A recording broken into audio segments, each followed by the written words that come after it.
Well, the great things that happened to me today is, for example, that I follow my son to school, and then afterwards I could sit down here and have my kind of normal cup of coffee, which I used to do 6 months ago as well. So now I'm back to standard life.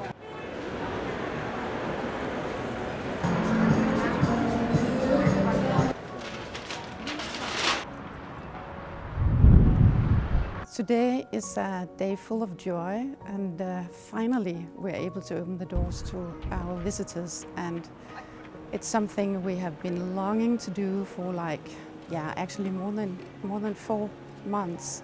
So absolutely wonderful.